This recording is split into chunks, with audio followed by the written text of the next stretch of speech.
ল'ৰা তই ঘৰত থাকিবি দেই মই সেই গোটৰ কিবা হেৰি গোটৰ বাইদেৱে ফোন কৰিছিলে এই গোটৰ যে এইবোৰ কি কয় জানো সেই পইচা যে 10,000 যে আমাক দিব যে তাৰ কাৰণে ট্ৰেইনিং হৈছে তালৈ মাতিছে নগ'লে আকৌ দিয়াৰ পিছত এই দিগদাৰ হ'ব সেইকাৰণে মই তালৈ যাওঁ তই অকণমান ঘৰত থাক দেই মোৰ বেছি সময় নহয় মই পামহে বাৰু ইয়ে হয় নি মা ভালেই হ'ব যোৱা মই ঘৰত থাকিম মা মোক কিন্তু তুমি পইচা 10,000 পালে মোক কিন্তু একদম ফোন এটা আনি দিব লাগিব আকৌ ভাল ফোন এটা আনি দিবা নাই কোৱা মোক ফোন এটা লাগে বুলি মই কৈয়ে আছোঁ আজি বহু দিনৰ পৰা মা আনি দিবানে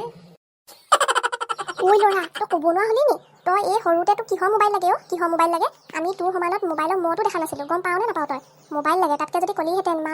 মোক সেই পইচা কেইটামান মোৰ নামত থৈ দিবা পিছত মোৰ কাৰণে পিছত মানে দৰকাৰ হ'লে তেতিয়া মই খৰচ কৰিব পাৰিম সেইবোৰ ভাল বুদ্ধি নেখেলাই তহঁতৰ মোবাইল লাগে জাননে এই 10,000 টকা যে মামাই দিব যে এনেই দিব বুলি ভাবিছ নি তাৰ নামত কিমান চাগে আৰু হেৰি কৰিবলৈ আছে কিস্তি মাৰিব লাগিব সেইবোৰ তই কি বুজি পাবি সেইবোৰ আমিহে জানো সংসাৰ চলোৱা মানুহে জানো মোবাইল লাগে তাক আজিয়ে যি ক'লি আৰু মোবাইলৰ কথা যদি ওলাই নহয় তোৰ মুখ মই ভাঙি পঠিয়াম হ'ব মা হ'ব মোৰ কিবা লগৰ চবেই মোবাইল লৈছে মোকো লাগে আকৌ মোৰ মন যায় নহয় মোবাইল চলাবলৈ ল'বলৈ সেইকাৰণেহে কৈছোঁ কিবা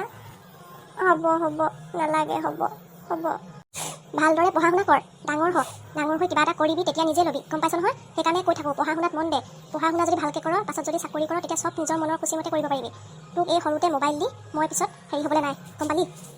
যা নিজৰ কামত লাগ দে